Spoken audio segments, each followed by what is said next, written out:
All right. Hello, everyone. Thank you for joining. This is our very first author interview. And just to give you a quick introduction here, my name is Travis, and I'm the founder of Avenia. And right now, I'm currently located in California in the East Bay, just outside of San Francisco in a town called Alamo. And Avenia was created because after I graduated from school, not too long after, I found that fellowship and access to community, I was very lonely, kind of isolated. I worked a lot, and I really wanted the opportunity to spend more time with believers. And I saw that there wasn't a whole lot of ways to go about experiencing fellowship with others. So kind of the vision behind Avenia is really it's to unite and inspire Christians through technology services. And we hope to bring believers together to preserve the Christian community in the realm of technology. And so, but more importantly about today, I want to introduce my dear friend, Russ. And Russ is an incredible engineer with a love for God. He's put nearly a quarter of a century of research into writing and production of his epic book, Eternity, Where Will You Spend It? He lives in the Silicon Valley region here in California and has worked for several of the top religious and technological leaders of our era, including leaders from organizations such as Billy Graham and Louis Pellow organizations, and from major companies such as Facebook, Apple, Google, and Uber. He specializes in corporate compliance, and he has been a featured speaker on international conferences and seminars. So I'd like to introduce you to Russ Walsh.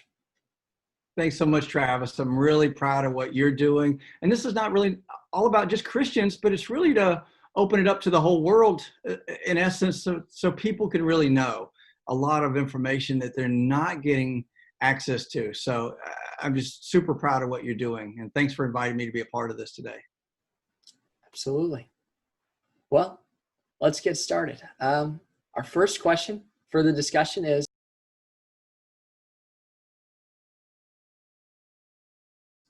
why did you write your book? And what are the key things that make your book unique? Oh, great. Thanks. Two questions in one. Good questions. So as you mentioned in the intro, more than a quarter of a century has gone into this from inception to where we are today. The book was officially released on Amazon about 2 years ago. It's very easy to find. If you just search Amazon with the words Russ and Eternity or Walsh and Eternity, it usually comes up first thing.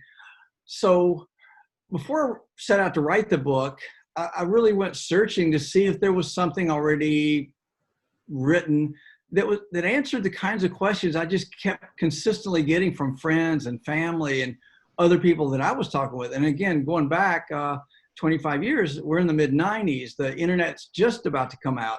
Home computers are just about to become sort of mainstream. Laptops at the office are starting to become mainstream. So a lot of things were coming together, but bookstores were still brick and mortar back in those days too. We didn't really have Amazon, and we didn't have those kind of things.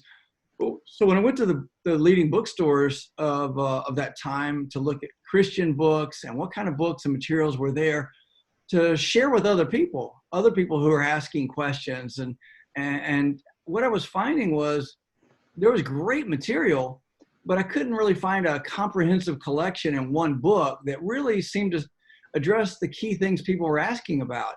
And you don't want to refer to your friends to read these 7 books. That's a kind of an overwhelming thing. And so I really set out to put together the book in my own words based on what people seem to be responding to. You asked about what makes the book unique. I think there are a lot of qualities about the book that are very different from most books that you might read that were written by a Christian pastor or addressing certain things. So this book really starts with the premise that you might not know anything about Christianity. You might not know much about religion. So you're not overwhelmed with this terminology and lingo that's like, okay, people have been going to church all their life, they would know what that means. when you were say Old Testament, somebody's never read a Bible, they don't know what that means. So I explain all those kind of things.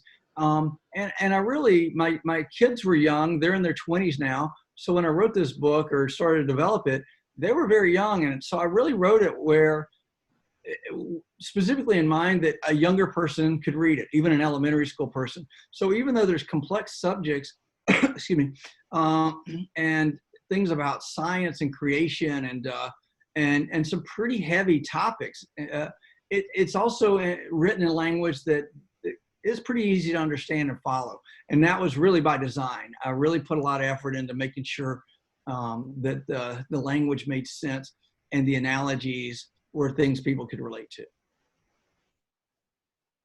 Very nice. Another question that I'd really like to step into as we're diving deeper here is,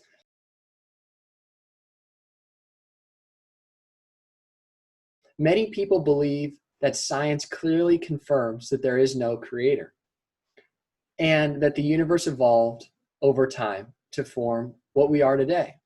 How do you respond to that? Well, let's start out first by kind of defining what evolution is and what it's not. There are variations and understandings about evolution that people have. So I'm going to frame this from the context that a lot of people have when they talk about this, and that is that evolution happened in a creatorless way. In other words, the world came together, through that many believe was a big bang that started things and ultimately formed the stars and planets and Earth and all the creatures and plants and everything else here over a period of time and through processes though, right? Just like a volcano over time may get bigger, right? Given enough time, it may go from a new volcano to something that's 10,000 feet tall. So I'm taking the approach that evolution is a process that in and of itself has the ability to kind of create, if you will, and form things. It's like in the sense of, some people might say, if you clip a rose bush and it grows back and new flowers, it's sort of evolved, right? But in essence, there's something else there that's already started, right? It's not like it just started from nothing. So first, I want to just make sure we're talking the same terms. So evolution, as I see it, is this pure concept of there's no creator, there's no God or gods or other beings that had something to do with putting this together. This all just happened, and that's the way it is. So what I want to do is kind of talk about that and the merits of, could that be true? Is that true?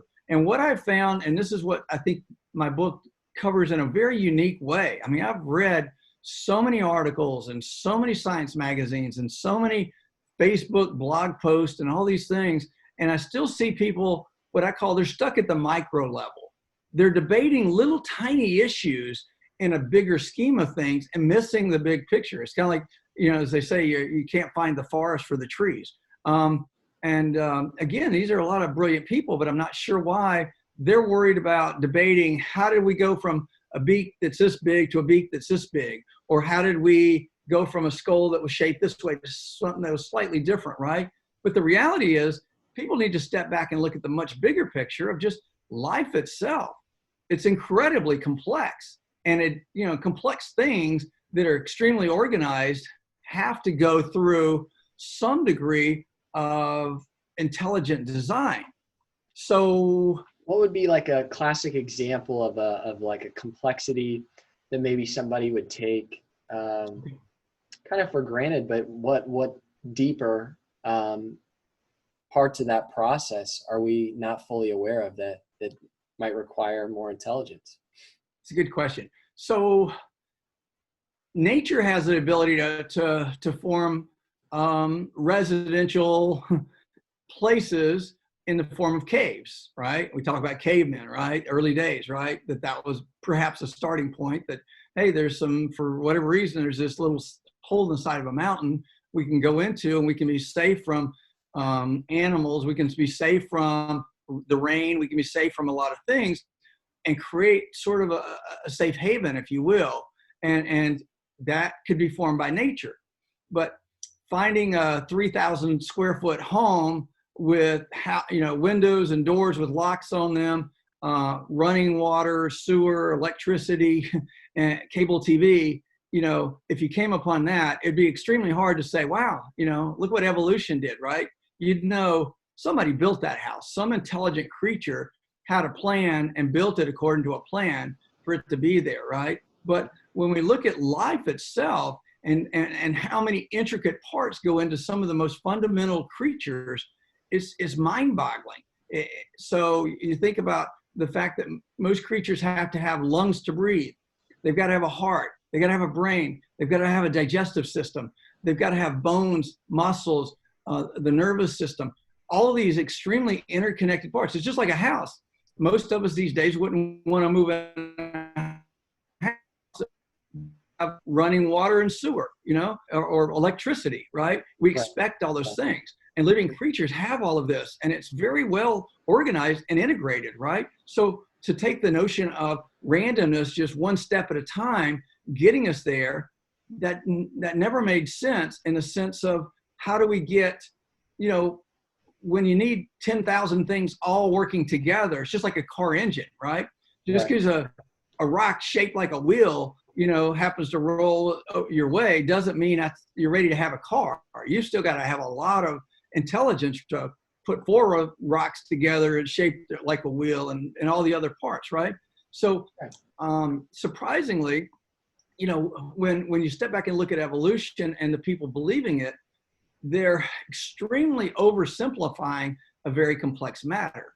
And to take it another example, and probably this is the killer, I think, for evolutionists, even if they tried to say how creatures could have evolved to suddenly have lungs, and now they have a heart, and now they have blood flowing through them. If they could even do that, the one thing that's a big problem to go beyond that is male and female, right? It's like, okay, let's just assume a bear finally formed, a male bear after a billion years and stuff, and now he needs to mate with a female, and if he only lives 30 years, well, she better come along really quickly, right? The female organ or parts of must come together, and in this big universe they can have to find each other, right? So it just doesn't make sense. So in the real scheme of things, evolution just completely falls flat on its face. I've yet to see anybody who can adequately explain how vision formed, how hearing came to be as part of us, how we have the ability to heal. If you hit the corner of a wall and you bruise yourself in a week or two, your body's back to normal. You'll never know it was there. So those are the things that are really problematic and really making evolution impossible. I'll just say right out, it's completely impossible. But, well, one moment there. So there's the theory that I kind of, that I've run into and heard of in science, where it's commonly brought up, the God of the gaps. So a lot of times people with strong backgrounds in science will say, okay, well, you believe that there is a God, but like there's no proof, because just like the gaps, just because there's a gap in their explanation doesn't indicate that there's a God. Where do you see like the difference between where a human can't explain a certain cause and effect versus how God can be seen in the midst of that? Yeah, well, the real question is, what's the creator? But again, going back to my analogy of a house, a 3,000 square foot beautiful home sitting there on your property that wasn't there 100 years ago, to say that no intelligent being had anything to do with that is insane. It's completely impossible. And that's where the evolutionist has a problem. The life forms themselves are so incredibly complicated.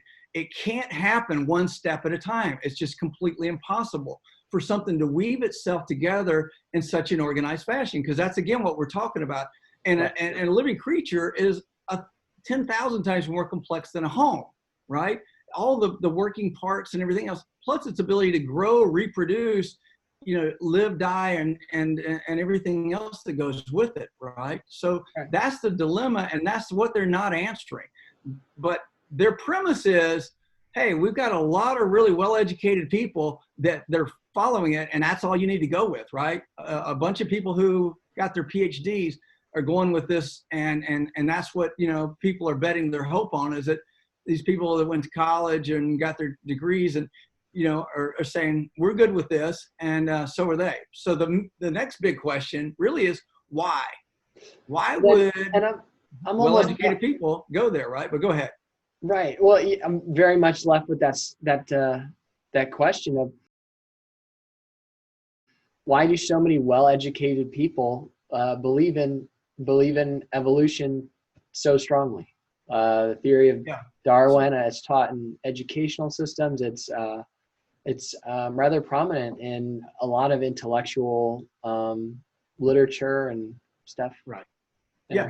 Well, because it's really problematic that if you don't believe in evolution, then you're really opening up yourself to say, well, then there's got to be some intelligent higher power that put this together. And again, we don't know. At that point, you don't have an answer as to, is it one higher power? Is it a whole bunch of them? But something intelligent put this together, right? So that's the dilemma they're faced with. So they have to buy into there's really, you know, something more. And if there's something more that was powerful enough to create this universe and us, what does that mean to us? Do we have some personal accountability to this? And that's the struggle that humanity's had forever is, you know, is there a God or gods, and what do they mean to us, right? But if there's no God, it changes the landscape completely, right? This life is all we have. Might as well make the most of it.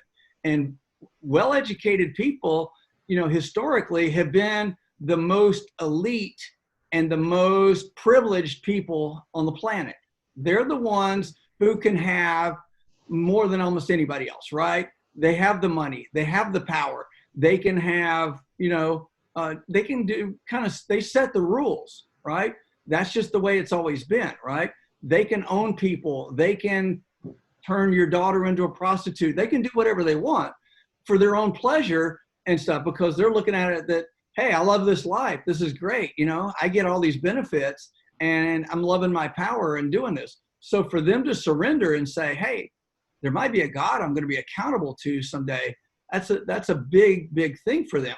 But the other side of this of saying, hey, there's a lot of well-educated people that believe this, you know, it kind of makes it sound like all the smart people on the planet believe it, but everybody else is just, you know, the people who aren't too educated. And that's not true at all. A lot of super brilliant people throughout history and even today, you know, are also aware of this. Like, we don't have answers to this. I was following NPR not long ago, and they're a fairly secular news outlet, but they had a professor who was just saying, look, if you put 500 pennies on a table and you put them all face up, and you said that they were all face up by chance, you know, you could start to bounce that table and to try to get it to where all 500 of those pennies are either showing all face up or face down. You could bounce that table for 1,000,000 years just to get that, right?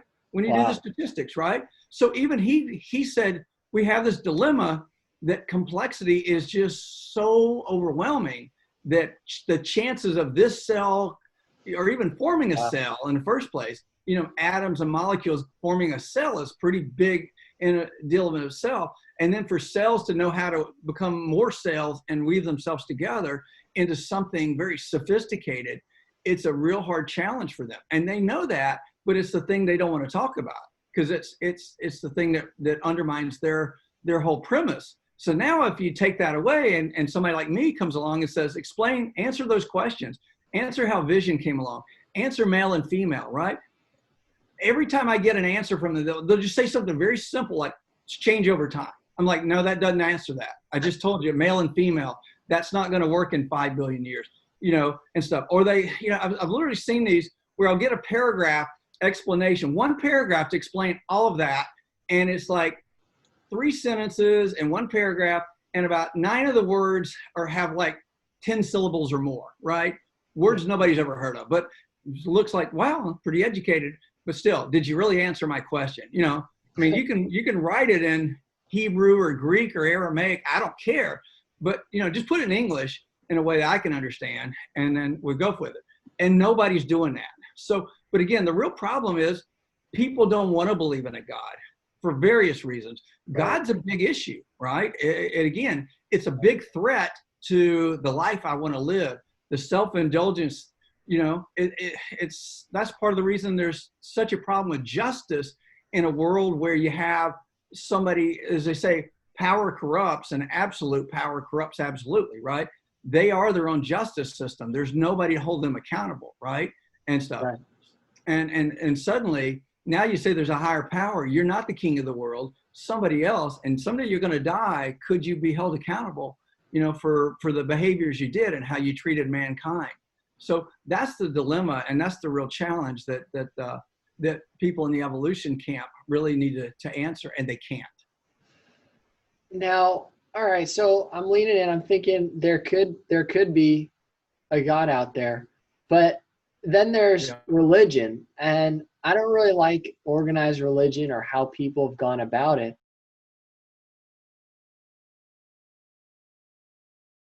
And is any religion really trustworthy? And do all religions lead to the same conclusion?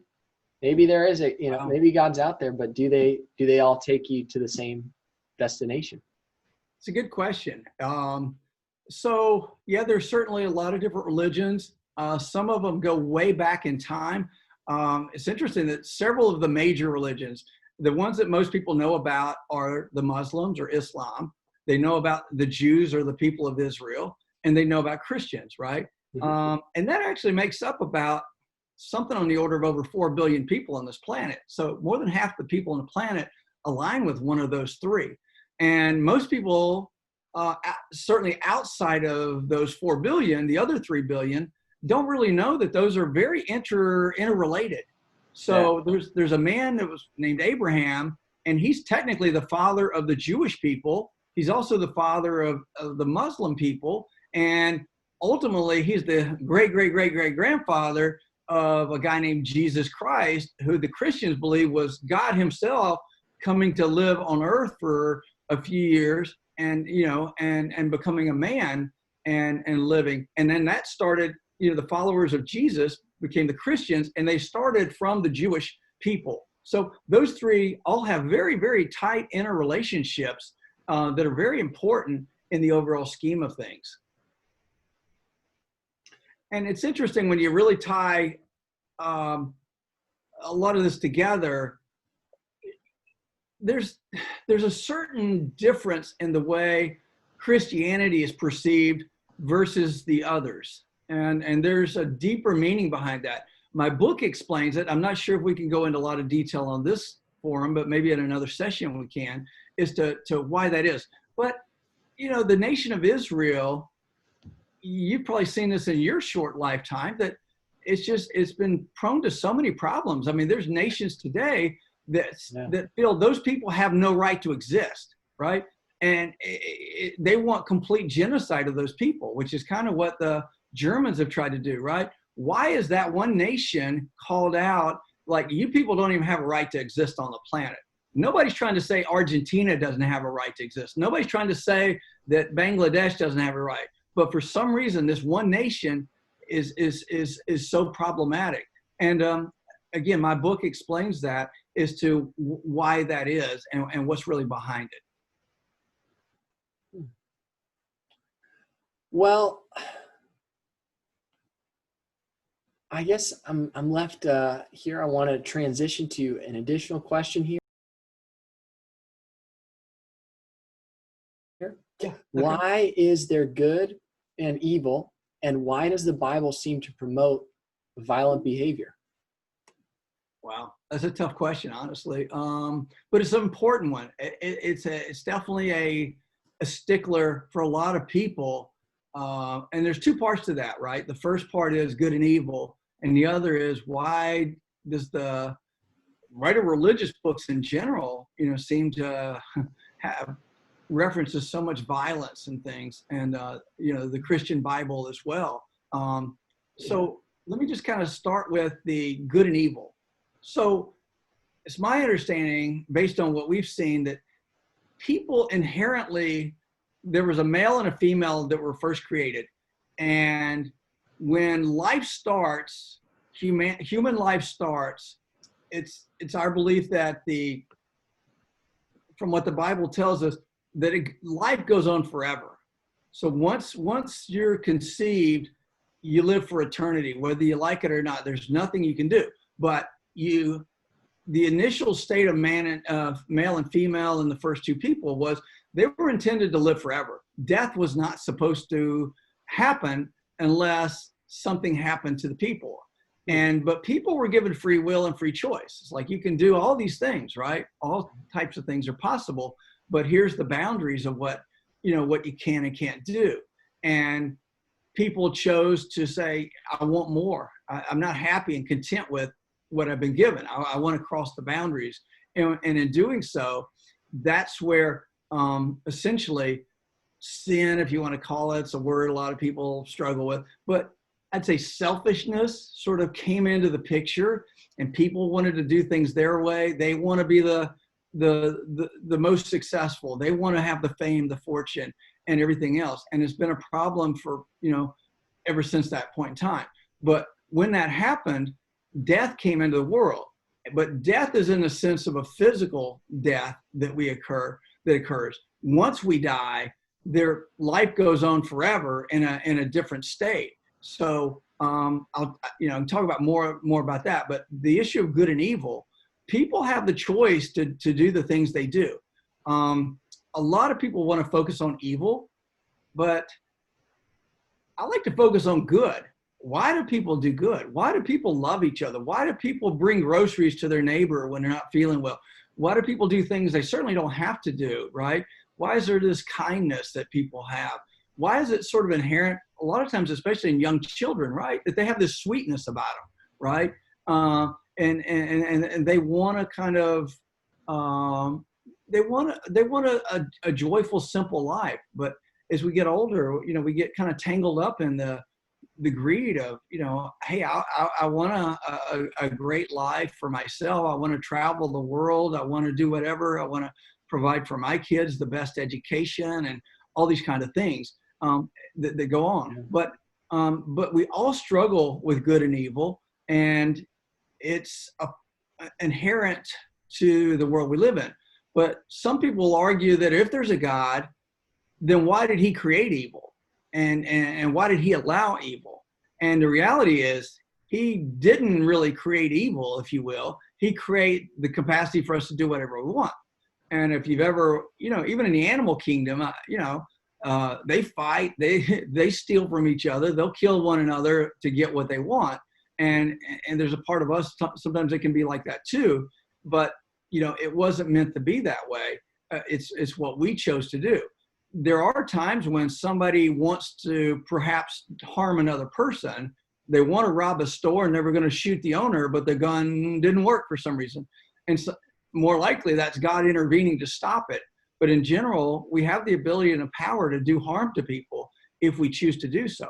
But in this world, there are consequences that we understand. You do that, you could go to jail, you could go to prison, you could even be, depending on where you live, your life could be taken away from you pretty quickly. So you better think about the consequences. But do we think about the consequences after life is over that we might have to be held accountable for? I hope that answers. Is there more I could go into on, you said good and evil, and the other one part of that question was? Well, yeah, I mean, the Bible promoting violent behavior. Oh, yeah, that's a good point. So that is a tough issue as well, right? Oh, I wanted to just elaborate a little bit more on that. Yeah. If you were to make like a gory video game, for example, like something where there's warfare and things of that nature, the Bible actually contains a lot of that. If you look closely, a lot of the giant gets killed, gets hit by the stone. There's a lot of just moments wrestling a lion. There's different forms of almost adult content too, like mature. There's just a lot of things that are generally take place in human nature, and that are sometimes uncomfortable to talk about. But I find it really interesting why such a holy book would include stuff like that. It doesn't seem to be good from my perspective. Yeah. And from many. Yeah. So I think I'd mentioned to you, and you know, when you and I've talked before, a lot of what my book talks about really is kind of the whole story of creation to, you know, eternity and everything in between. But a lot of why the God, you know, how God created the world. And not only did God create what we see in the physical sense, but he did create these spiritual beings, angels and demons. And for a lot of people, it's like, yeah, right. Okay, let's go into the fairy tale land, right? But it talks about them being very real in the sense of the world we live in. So originally they were all angels. So I dispel a lot of issues that people get caught up in. You watch TV shows and everything else, you think, hey, if I die, go to heaven, I become an angel, right? That's not true. Angels are just as different as dogs are from cats. They're already existing creatures. No, there's no more created. They're not able to reproduce and stuff. But at some point, and we think that there's potentially tens of millions, maybe even hundreds of millions of them, but something at some point in the past caused one of them, he was named Lucifer, and we also call him Satan. He was actually one of the most prominent angels in heaven, but he got kind of prideful that, like, I want to take over. You know, I think I'm better at this than God, right? And he wanted to really kind of run the show, and he had about a third of the other angels join him in sort of this rebellion against God. And God cast them out of heaven, and they actually play a role on earth of really leaving people in a deceptive way. And that's a factor behind the scenes that, again, it gets into a strange thing, because for a lot of people, it's like, all right, you just got me that maybe there's a God creation, angels, demons, seriously, right? But when you know, it is important to understand, because a lot of us do blame behaviors on, you know, what made me think of something like that, or what caused me to do something like that. But there really are, you know, these behind the scenes creatures who play a big role in the world we live. And they're going to actually be a part of the end times. You know, a lot of people are fascinated with movies that talk about, you know, what's going to happen, the end of the world, right? We're all intrigued with that. But the reality is, the world is going to come to an end as we know it at some point. And it could be tonight, could be in the next 1,000 years, it could be in a few days from now. But the people that are true Christians are going to be taken out of this world. And it's going to be a pretty dramatic event. But when that happens, there's going to be 7 years left from that point on, where the world kind of goes as it is right now. And the kind of Satan will actually kind of rise up in the form of a human being. And the world is going to be ready to say, you know, and you look at, when I would read these stories 4 months ago, I couldn't figure, how would the world ever sign up to say, you know, let's put one person in charge of the whole world. And now you see riots in the streets in countries all over the world, and protests and stuff. You see a country like China that's taken full control of their population and starting to try to take control of other nations around them. But the notion of people saying, yeah, we'll accept a one world ruler, and this is the guy we're gonna put our hope in. That's gonna happen. So there'll be a 7-year period where the world really goes through this transformation of a one world ruler and 10 nation confederacy that all kind of answer to him, and that'll be the way it is. And for a few years, the 3.5 years, the world will actually be a normal, semi kind of stable place. And then all of a sudden things are just going to go crazy, kind of like what we're having in 2020. There's going to be earthquakes, there's going to be famine, there's going to be locust outbreaks, there's going to be pandemics like we've never seen before, there's going to be warfare like we've never seen before of things, terrible things going on. And then at the end of that, Jesus will actually come back and put Satan and lock him up for 1,000 years. And Jesus will actually rule this world as it exists for 1,000 years as kind of the monarch of the world. And the interesting thing is, he'll be indestructible. He's died once. He can't be killed. You might be able to punch him in the stomach and hurt him, but you won't be able to kill him. So he's going to rule the world for 1,000 years. And at the end, he's going to let Satan out one more time, and there'll be kind of a final battle. And then after that, Satan and all the people who really didn't build a relationship with God during their life on earth will be cast away forever in a very, very bad situation. And there'll be kind of a final state of there won't be any more evil. There'll be an eternity that's free from evil, and people won't have that capacity. I don't know how all that's going to work in the process of getting there, but we're getting some vision as we see these things unfolding in 2020 that like, wow, now it's seems a little more possible than we could have imagined even a year or so ago. Now, I was definitely convinced when we were talking more about God and him definitely existing, but a lot of these things that you just recently mentioned with me about Jesus and sort of like warfare and time. There's a lot of words that are kind of out there that are kind of hard to picture and to grasp. I mean, a lot of this might seem like maybe like spiritual, like symbolism, but is this like well, practically? So take a look at it from this perspective, and this is maybe a good way to look at it.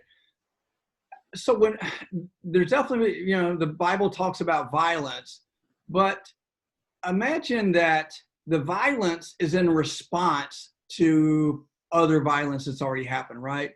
If you killed the king's daughter and brutally murdered and raped her, and the king came after you and the group of people that you were with when you did it and slaughtered you, it's sort of like that was justice, right? That was a response to something that was done that didn't have to happen. It was evil and a response to that. So the evil that, or I'd say the violence that happens as the Bible has described it has always been a response to evil and justice for somebody or some group, to say, hey, we got to arrest these people and put them away, right? We got to stop them. And if they shoot at us in the process of trying to do that and we shoot back and they lose their life, well, that's the way it is, right? And so unfortunately, when you're dealing with good and evil, you're not talking about people who just are going to gossip, people who might take a few paper clips home from the office. You're talking about people who have done some horrible things over the history of the world. And at a micro level, what we're dealing with right now is, it's all fueled by hate. Hate and greed are the two main ingredients really that drive that kind of behavior. So as we look at, the response to the world and the things that have happened, that's why I guess we see that. One thing to point out, if you want to go into this, I know we're kind of running short on time, but there are things about, like how do children fit into this picture, right? And why would violence happen to children and why would God allow it? Perhaps, my book covers that, and perhaps we could go into that in another call, but that's another topic that's also quite difficult, but one that, there's some reasonable answers to. One final point I'd like to make though, is so often God kind of we put him on trial, and we say, if I were God, I wouldn't do this. If I were God, the world wouldn't be this way. But the reality is he's so much bigger than us. We don't understand a lot of things. It's kind of like a 3-year-old trying to tell their parents, you people are stupid to go to work every day, right? Just stay home with me and we'll be fine. We'll play games all day and everything else. But the parents know I have to do this or you won't have a home to play games in, right? That's part of life, right? And so as a child, we don't always understand it. And then as we grow up and become adults, like, okay, now that makes sense. I'm going to tell my children the same thing.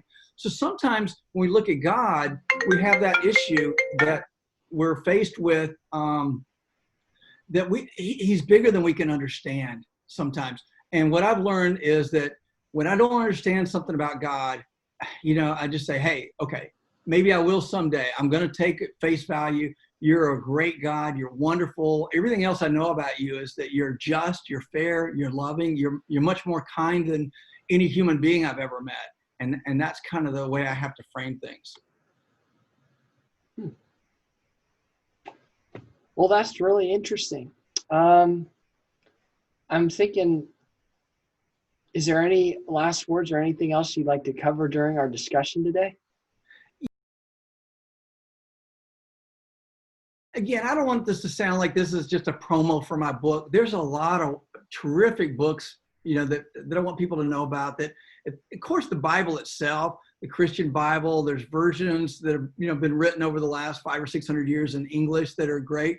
The King James has been around the longest, but it's was written 500 years ago, so the language is a little tough. It's older English, but there's like the New International Version and other ones that have been translated just in the last 40 to 75 years that are really, really easier to read. But the Bible's the source. I just tell people, give God a chance. There's something that comes alive when you read the Bible. It doesn't maybe for everybody, but it did for me. When I read it, I was just like, I'm reading a book that's so different from any others. But there's also a lot of other books that have been written in the last 100 years. C.S. Lewis wrote a book called Mere Christianity, I think, around the time of World War II. It's a classic. It also is very easy to read, but it also really addresses these issues of morality and God and everything else. Another one by an author who's more from our time, Francis Chan, wrote a book called Crazy Love. And if you also check out videos on YouTube by Francis Chan, he's very powerful at explaining and articulating some of the really hard questions that, answers to hard questions that people are giving. So, definitely, I think there's a lot of information in the book that I've written. I'm actually working on a second edition, and a lot of people like Rick Warren wrote a book called, I'm suddenly forgetting the name of it because he renamed it recently to kind of modernize it, but he wrote a book around 1990, and now, he's kind of refreshed it, but it's kind of, I think now it's called What on Earth Am I Here For?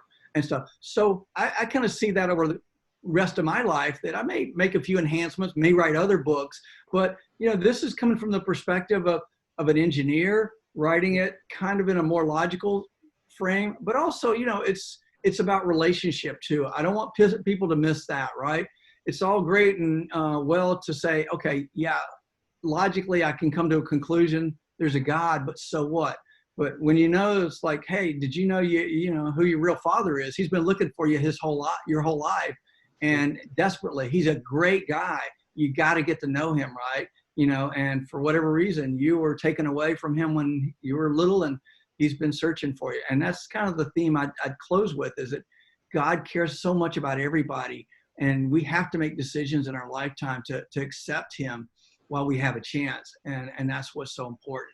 And we miss out on this life and the life to come if we don't do that. Wow. There's some powerful words. Thank you for sharing, Sure. Russ, and coming on today. And wow, it's been special. Yeah, thank you. Yeah, it's been a great time. I hope we can do another one again at some point. But thanks again for considering me to be a part of your what you're doing here. And I'm really, like I said, super proud of you. A great young man and a big heart for God, and just so thankful that we cross paths.